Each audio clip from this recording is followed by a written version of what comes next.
Hello, everybody.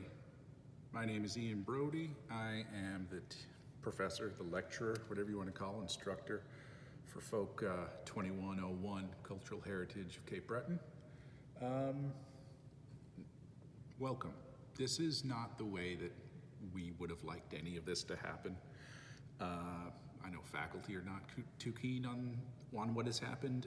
Students are not too keen on what's happened, but of course, no one is too keen on what's happened because this is unprecedented. I hope you are well. I hope that it has, obviously it's affected you, but I hope it has affected you in that most of you being inconvenienced way. I hope your family is safe, both physically and financially. I hope you are safe physically and financially. And I hope that you are at ease, as much at ease as you can be in this particularly heinous and weird time. So welcome.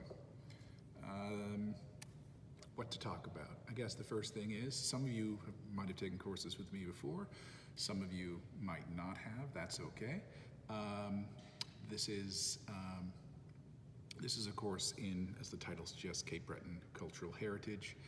I'm not a Cape Bretoner, but I've been here for 15 years and my research topics have started to touch on it. But I don't ever make any sort of claim to nativeness by any stretch, to having assumed the Cape Breton Island identity. And I think that is one of the interesting things that we're going to be exploring, not me personally. I mean, we're not exploring my Cape Breton identity or lack thereof. We're going to be talking about the insider-outsider perspective. So I bring to the class what you hopefully have presumed already, a certain level of expertise, in the very least in the language of how to study these things, how to study folklore, how to study traditional culture, how to study tradition and heritage, whatever those terms mean. And one of the things we're going to be doing is trying to figure out what those terms mean. I have my PhDs in folklore. My area of specific expertise is in stand-up comedy and how folklore can be used to understand that better. And that's been useful for folklorists, but it's also been useful for stand-up comedians, or at least students of stand-up comedy and actually practitioners. I have another book out on the old Trout Funnies, which was the comic origins of the Cape Breton Liberation Army.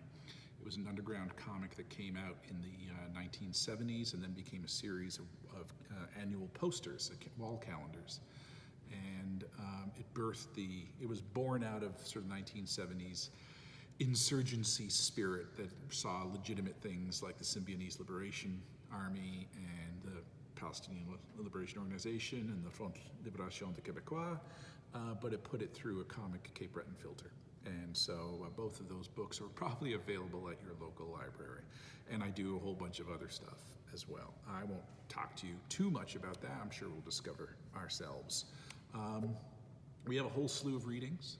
Everything is on Moodle because that makes the most sense, obviously. When you go on Moodle,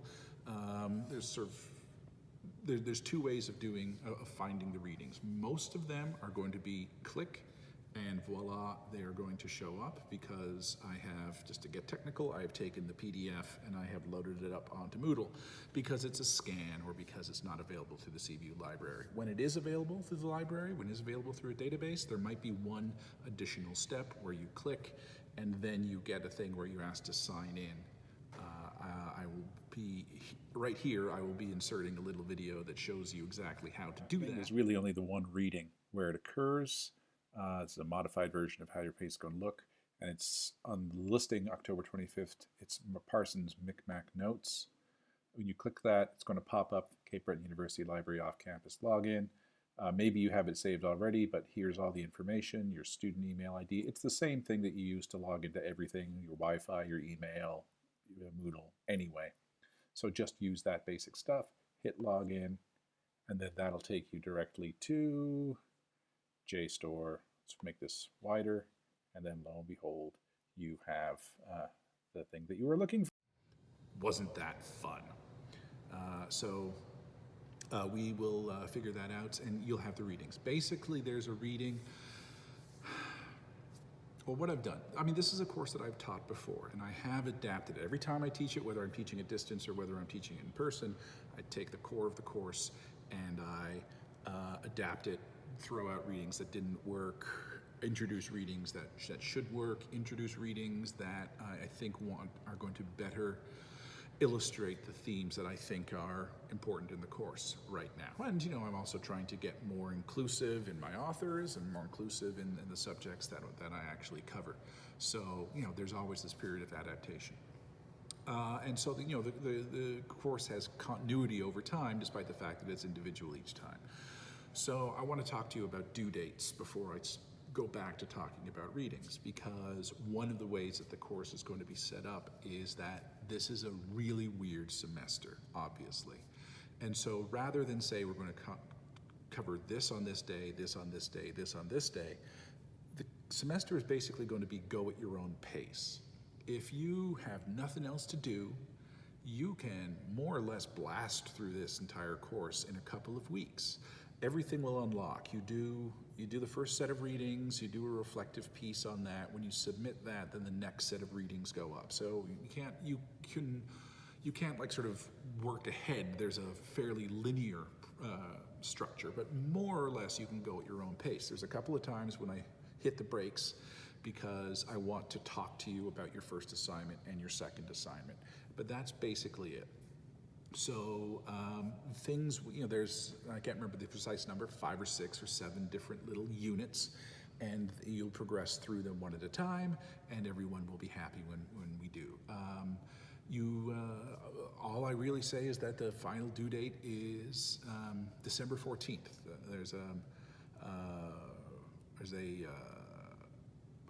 That's when everything needs to be due, because that's when I need sufficient time to be able to grade and submit marks. If you are a procrastinator, you might want to be putting stuff off.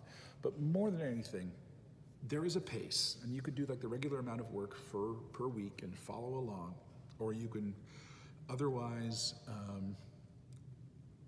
apportion it as best fits you in these particular situations. Another thing about timing is that we have a schedule in the class, where in Moodle or in the timetable, with a specific time twice a week. I can't even remember what it is. I'm going to put it down here right now.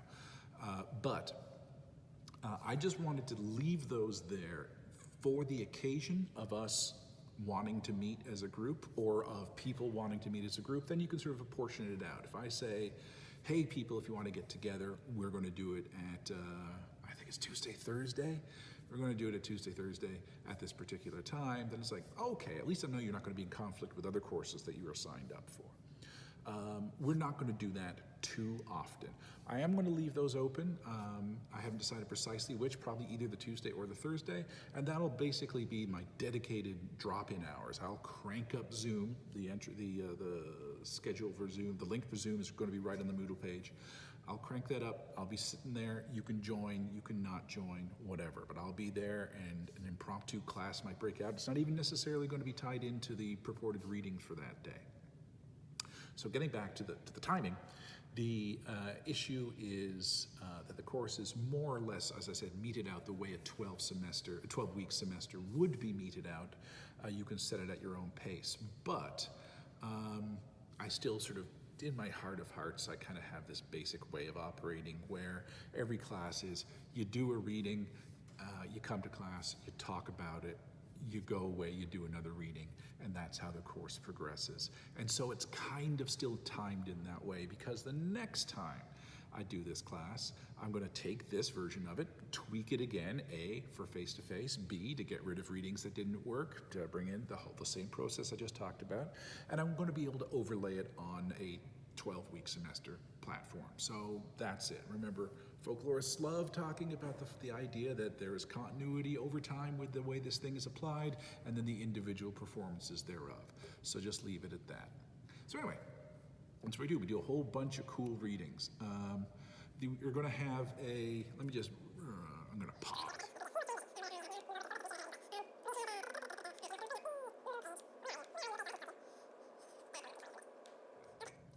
So on the Moodle page, you will see that there is sort of a kind of a timeline. It's going to go on the week-by-week basis, and as I said, nothing is pinned to those dates, but think about the progress. If you're like, I haven't done anything for a while, and you come back to the page, and it's like, oh, well, in the normal course of things, this would have been done in the last week of September, and it's now the first week of November, that might at least prompt you to catch up. But basically, we're going to go through, and every day we do a reading, and as I said, there are particular sections, and at the end of each, and they are broken up by week, but one for each week, there is a little reflection piece, and that's one of the first of the assignments. You have to do, how many of them? You have to do 10 of them. They're worth 2.5% each. But what they do is they are pieces of reflection. See, so I know kind of how you're doing. I know that you have done the readings because you're meant to sort of be integrating the readings into those. And when you submit, they will open up the next one, and then the next one, and the next one. And so again, you do 10 of those. They're worth 2.5% each. That's 25% right there. The next assignment is what I call the Cape Breton Things assignment and a critical show and tell, where basically you take a thing. It can be physical, it can be an item, it can be, but it could be a text, it could be a piece of landscape, it could be something that you think is somehow representative of some aspect of Cape Breton culture. You notice how many times I use the word some as a qualifier in there. It doesn't need to be representative of the entire island. It can be representative of a section of it, of a population within it, of a occupation within it, but something that is kind of emblematic. We will be talking about this in greater detail later on.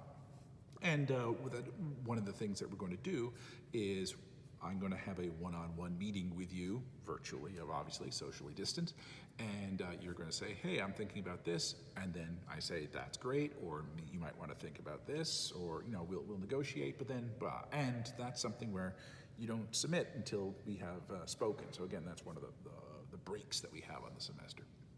And I'll also know if this hasn't been done in a while, I'll say, you've never talked to me about this, so you must be lagging behind. So I'll give you a little poke. What you're also going to do is, I used to do what I call sort of critical show and tell, where people would bring in the object and, like a show and tell, they would represent it in that way. Instead, obviously, we're not meeting face to face in this way. So I'm going to have you make some kind of short video. It can be a little Facebook video, Instagram, any TikTok is all the kids are into these days. It can be basically anything that can exist in some format where you can then send a URL to me. And so you do your little write-up, you send the URL, and then lo and behold, and I can make those, you can ask not to be, or you can ask to be. They're going to be public in as much as they're going to be accessible through a link, but I can share them with the class or not share with them with the class. I think you'd probably like to share them because they are kind of cool. But anyway, a short little video. I'll give more details on that. And that's due basically halfway through the semester. That is sort of the big midterm assignment. So think about that as like the week after Canadian Thanksgiving or so-ish. And then at the end of the semester, there is a research page. Oh, sorry, the things part, the essay part is worth 25%, and the video is worth 10. And the 10 is not going to be about technical expertise. You're not trying to produce a flashy video, but something that I think is informative, that clearly just sort of states why you think this object should be recognized in some way as representative in some way of some aspect of Cape Breton. Somehow. I threw in another sum there. I'm very good at what I do. The last thing is the research paper. Last thing is basically sort of a standard research paper on some aspect of Cape Breton culture. More details to come on that. Anyway, lots and lots of things in the reading list. I think you're going to like what we're covering. We're going to start off with some very weird things. One is this strange reading from a guy called Don Fraser. And then the next one is actually from the world of business, believe it or not. I know, gross. For the world of business, and they are going to, that's about the sort of development of Cape Breton tourism. So those are going to be the first two. And basically every reading I'm going to have a video that sort of exists and just talks you through the article. They're all called Ian Talks You Through This. At the end, I will start to sort of begin some process of synthesizing. Notes will be available, additional resources will be available, but we're going to start with the video. So read the article, watch the videos, progress, reflect on those pieces, and move forward in that way. I'll tell you right now that the videos are also, they're not necessarily going to reference other readings, certainly not in a as you have read in this, because they are going to stand alone. And I'm going to tell you why, and I'll tell you without sort of prevaricating. For one thing, in future, I might want to use these videos again. Who knows what the future holds? And so I don't want to have them, I want them to be sort of somewhat evergreen. And but as I said, I rejumble the course, so I want them to be able to stand alone.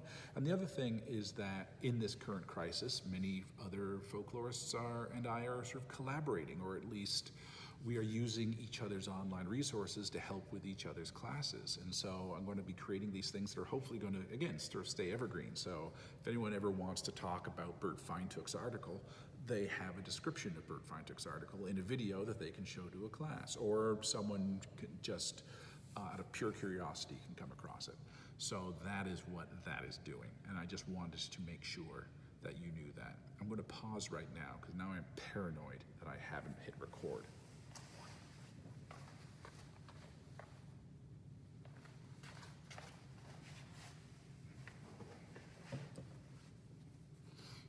I did hit record. I am very, very happy about that. So I'm not 100% sure what else there is to tell you in terms of the structure of the course. I'm available through Moodle, through the messages. I'm available in some aspects of social media.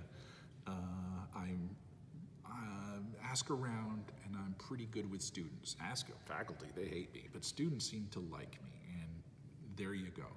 I want to,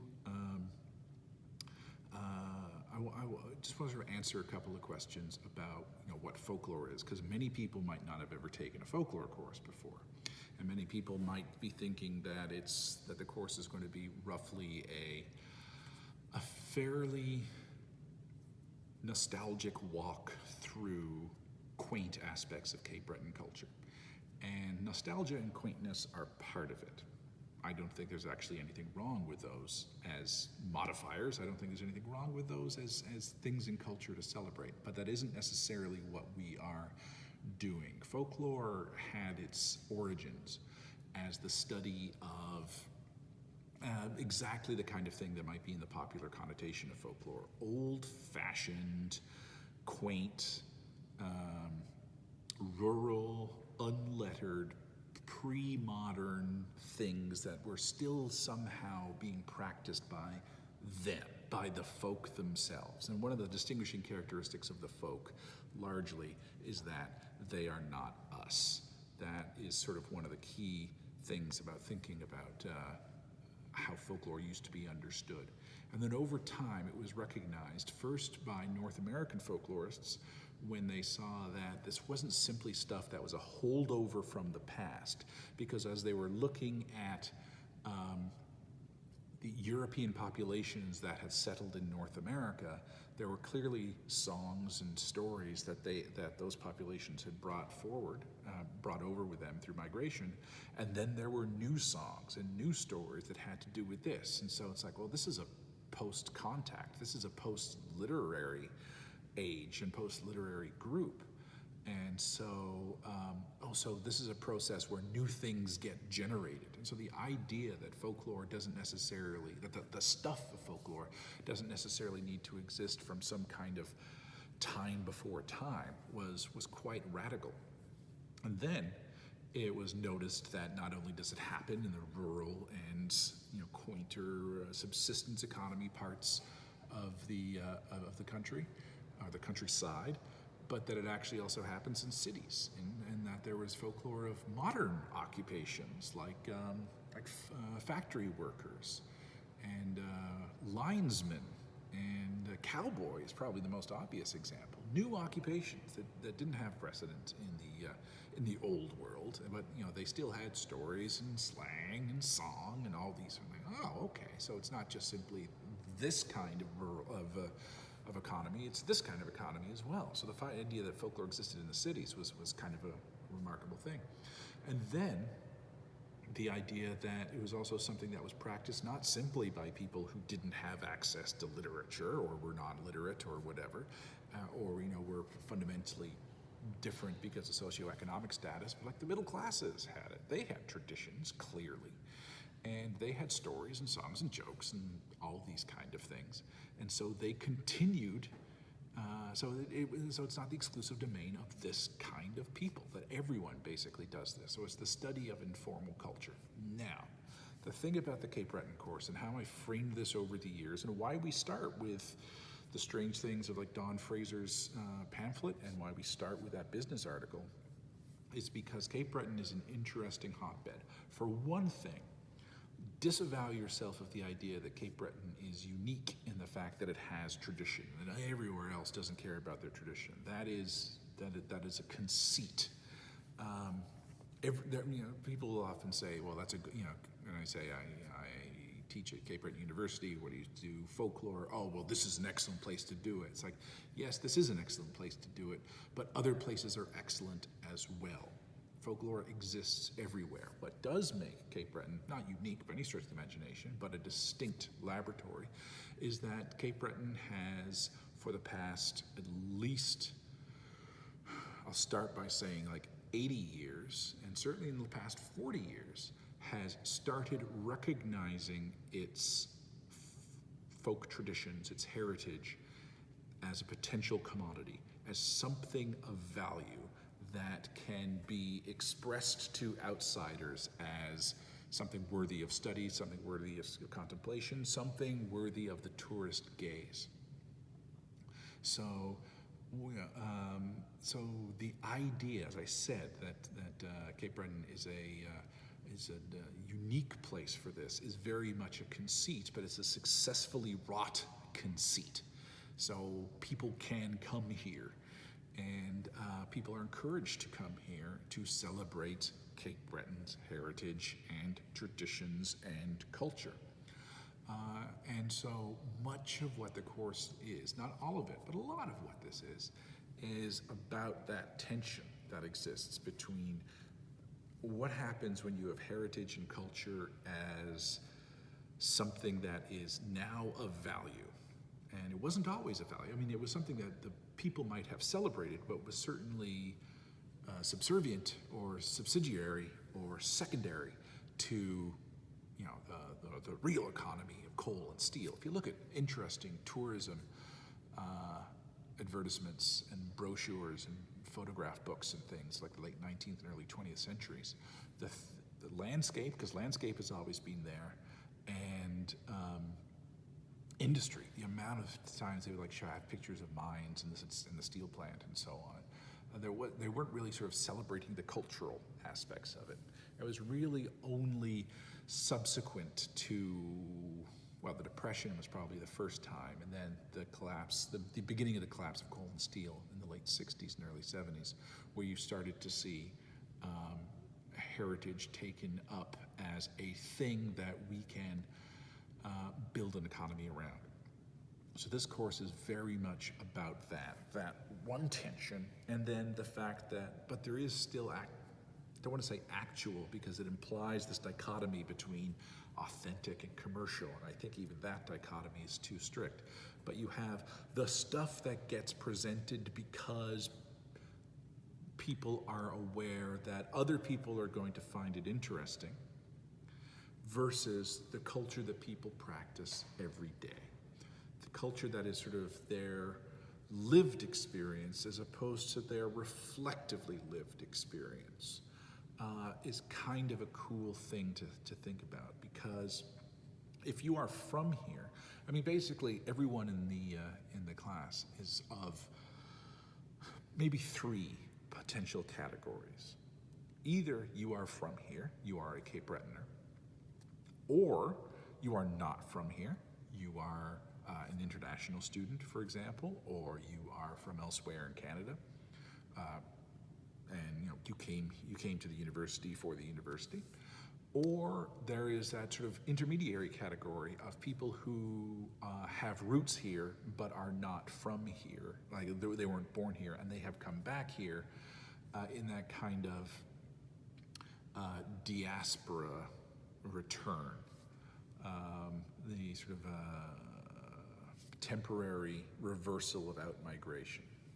So again, then you might be immersed in your family's idea of what a Cape Bretoner is, which is going to be filtered through the distance of not being active in it this day to day. As a child of immigrants myself, I sort of know that experience from a different context. So it's a kind of an interesting thing to consider. So you're going to have these tensions, and particularly, but we can all speak to that, because we can all speak to the people who are not from here will have the expectation of what Cape Breton culture is, and the people who are from here will probably have that idea of what Cape Breton culture might, quote unquote, actually be, but also what you're keenly aware of what outsiders think it is. And throughout the semester, as I said, we touch on that a lot. So I'm going to leave it at that. The syllabus is available. Feel free to peruse. You can see the list of readings. The first section is open with a couple of readings, a couple of videos in it already. Hopefully by the time this is out, I will have those videos up, recorded and edited. Yeah, I think so. I'm going to have those ready by September 9th.